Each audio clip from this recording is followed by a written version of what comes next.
Hey, what is up guys? It is your boy Speed here, and today I'm giving you a great way that is Team Secret approved. Team Secret approved, you hear that? It's also gameleap approved, so you got the double approval. Best two ways to learn Dota, Team Secret and gameleap. And that is mid Riki. So this is a hero that's very popular, especially in low MR pubs. The hero is notorious for just ripping through low MR pubs because no one buys detection, and therefore he just one-shot supports who also are buying blink instead of buying proper items against Ricki, such as Force Staff and Glimmer Capes and Ghost Scepters, and therefore he ruins pubs. So if you are from the MMR of 0 to 6k MMR, I know that's a very small gap, but you might be somewhere in there. Riki mid is actually very powerful, and I want to make sure you understand why and how to execute on it so that you can stomp your games as well. Also, we'll be just kind of learning things about Dota in general. After all, it's Team Secret. I'm always learning things from them, and I hope to share those tips with you as well. So smash the like button, subscribe, and let's get into the video. Before we do, 50% off on the gameleap website.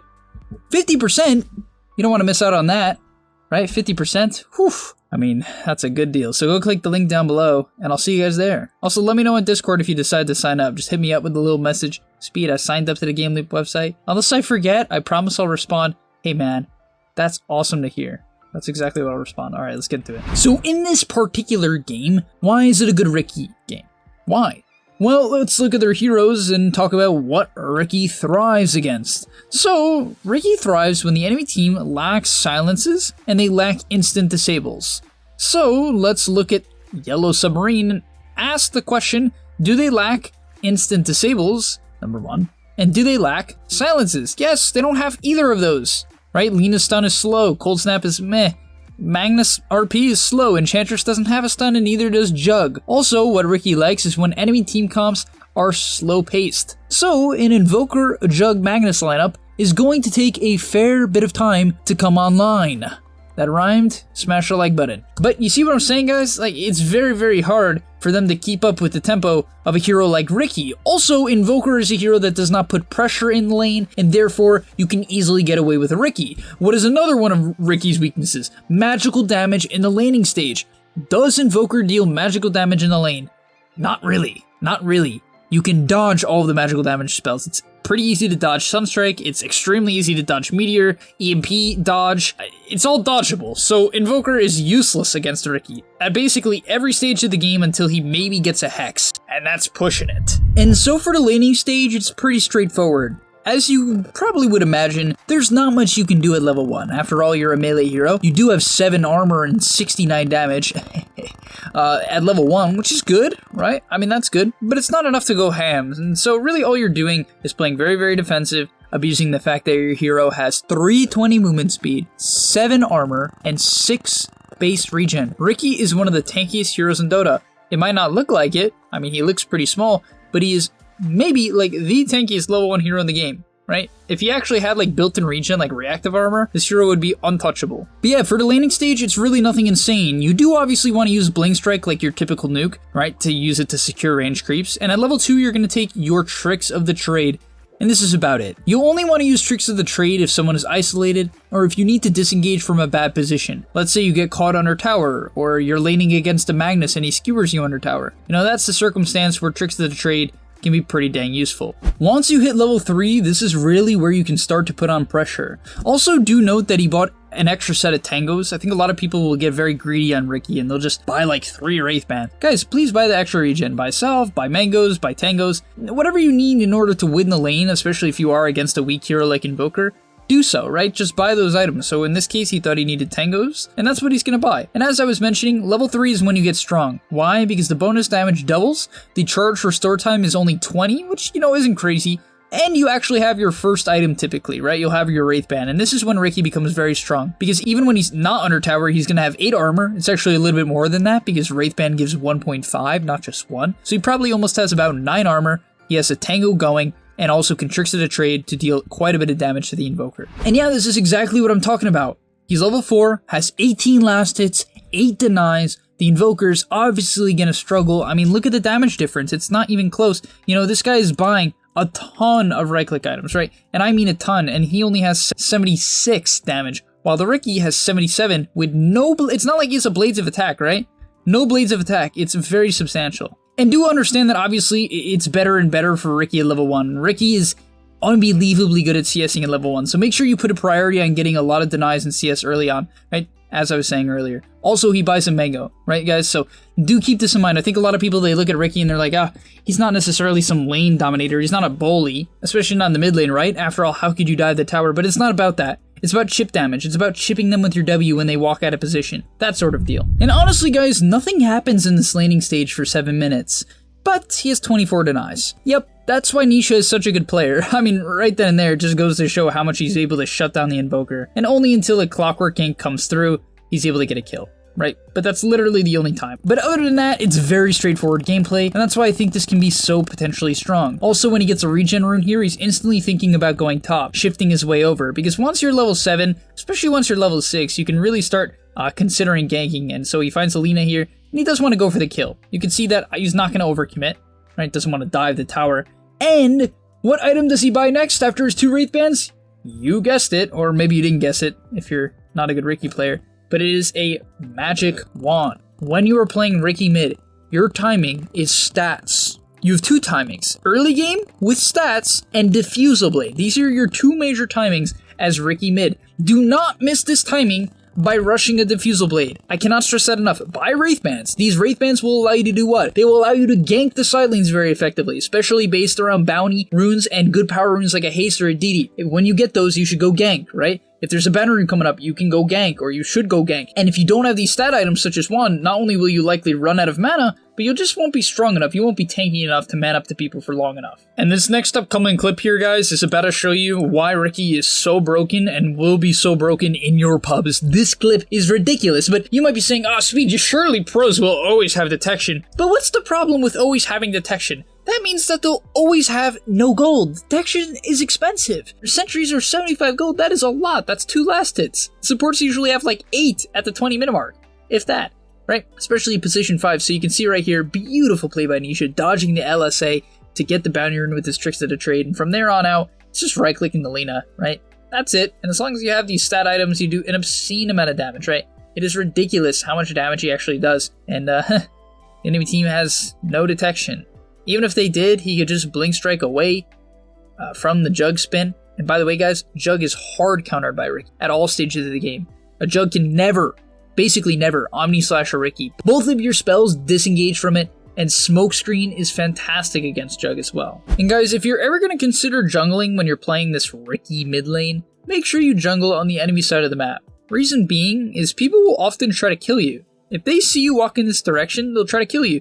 But what's going to happen when they try to kill you? You're just going to kill them. I'm serious, because 10, 11 minutes into the game, there's not going to be a lot of cores that are willing to run at you in their jungle. It feels very awkward. It's not close to a tower. And so right here, he sees the Enchantress jungling, and very often you'll be able to catch out supports that are jungling. And because of that, he can just basically insta-kill her. It's a full HP support, and he 4-shots her. And now for my major tip, the biggest tip of the video, guys. Do not gank consistently. One of the most important things you can learn how to do, and I really mean this, one of the most important things is to chill from time to time. You need to relax and hit lane creeps a lot as Riki. You'll see that basically every time that he completes a gank, he will almost always, if not always, go hit a camp or a wave afterwards. And so what you guys are going to see here is that for the next minute or 2 minutes after the game kind of got weird, he actually got RP'd mid and died. Nice little combo from the enemy team. What he's going to do is just chill. You know, he just slows down the pace of the game. He's like, okay, it's getting to that stage where I can't just solo kill people anymore. The enemy team is starting to group up, their spells do quite a bit of damage, and that's Riki's biggest weakness. It's sort of this mid-game timing where magical damage spells just shred you. You have a lot of armor, but not a lot of HP. So make sure you buy a wand to deal with that problem. Also, make sure you get to your Diffusal timing ASAP in order to prevent yourself from getting nuked, right? Hopefully the goal here is that when you get your Diffusal, you can just insta-kill a hero like Lina, and then her spells that threaten you the most are out of the fight.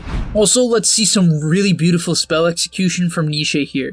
So as he's going to go in this fight, he has to be very careful of a potential RP, LSA, and so on. Now in this case, he sees the Magnus bottom and the Jug top, so those heroes are not a threat, but he does have to be careful about a Tornado or an LSA. So as he goes in here, you're going to see he leads with the smoke screen, scouts things out, right? Being a little bit patient till he gets more information. Once he gains the information, he goes in. He understands that, okay, the dust comes out, and that allows him to dodge the LSA with the Tricks of the Trade. There's actually a slight chance he dies if that doesn't happen. And yeah, he's able to finish off the kill into the edge, and with no hesitation, he blinks out. Guys, the goal on Riki is to get a kill and get out. Unless your team is absolutely stomping the fight, if there is no vision, you need to get a kill and get out, right? You see how he can't see anyone else? That is how you die on Riki. The key to playing Riki is fighting in areas with vision. I mean, that's always the key in Dota, but it's particularly good with Riki because you always want to play the edge of the fight. You always want to make sure that the target you're jumping is not paying attention, especially to you. Make sure that the enemy team's attention is on something or someone else, and when that happens, when you see that that is happening, it will allow you to actually get proper jumps and stop dying. Another very important Riki tip that I'd like to give is that it's very crucial to use Trickster to trade anytime you're farming. It's only a 12-second cooldown, and it's very awkward to use Blink Strike to farm. After all, it is your fighting ability, so if a fight happens to break out and you don't have it, or you don't have either of the charges, it's quite bad. So Trickster to trade is great. It also makes sure that you backstab the creeps, and so it's great for farming. And every time Nisha pushes a wave this game, if he feels safe, he'll use Trickster to trade. If you don't feel safe, you might not want to. It actually can allow opponents to set up on you. But yeah, another example here, walks over to this camp. Instead of just auto-attacking it, he'll use the Trickster to trade. The camp does not move when you do so, and it's a very easy kill. And what did I tell you guys about the Jug Riki matchup? It is absolutely abysmal for Jug. Right here, the Jug doesn't want to Omni him. Now, Nisha does commit his Trickster to trade, which gives him an opportunity, right? If there's no Blink Strike target, he can kill him with the Omni Slash. But unfortunately for Yataro, that's not the case. Nisha's able to blink out, instantly canceling the Omni Slash, even Blink Striking here. Now you might be saying, why did he do that, Speed? That seemed like a waste. He's afraid of the RP. He didn't want to get 2-man RP'd. It's not like these pros have infinite game sense. He might not have known that the Magnus Blink was on cooldown for another 6 seconds. And even if it was, maybe he doesn't want to get tornadoed or, tornadoed into an LSA and so on. So make sure you play it safe as Riki. You'll deal your damage eventually, like right here when this Lina walks up the hill. And after that, it's fine pickings, and this is what's so great about Riki. If your team even slightly wins the fight and you kite out properly, it is extremely easy, and I mean extremely easy, to just clean up the fights. And hopefully the goal is once you've created enough space for your team and you have a Diffusal Blade, you can initiate the fights onto whatever support you want, optimally solo killing them. Now in this case, it was in a creep wave, it's also into the enemy team, so anytime you run into the enemy team, it's kind of bad. Like, in this case, let's say he had the choice to go on any target he'd want to right now, he would likely choose the Invoker, or the Enchantress who's back on the minimap. Reason being is that's where the attention is not. All of their attention is going to be right here in the middle of the fight. If you click on their cameras, you'll often see that, of course that's going to be the case, right? Invoker's right here, Lina's right here, Magnus is right here. They're not going to be looking at the edge. And so if you pick around the edges of the fight, you won't get focused, and you'll be able to pick up the targets that you want. And yeah, that's going to be the end of today's video, as it's also the end of this match. And so yeah, anytime the enemy team lacks disables, they lack silences, and you have a matchup mid, against a hero that either you can play around, right?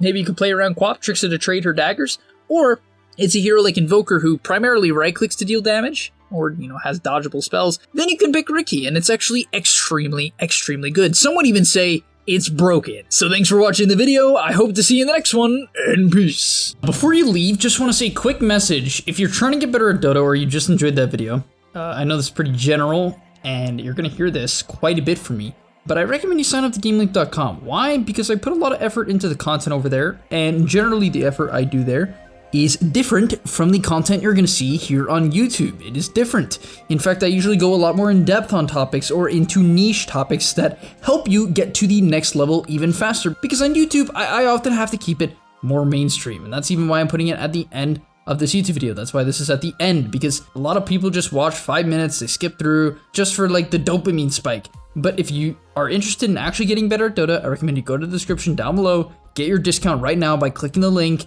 sign up, use the discount code that you're going to see there, and I hope to see you there right now. So click it, and yeah, thanks for watching.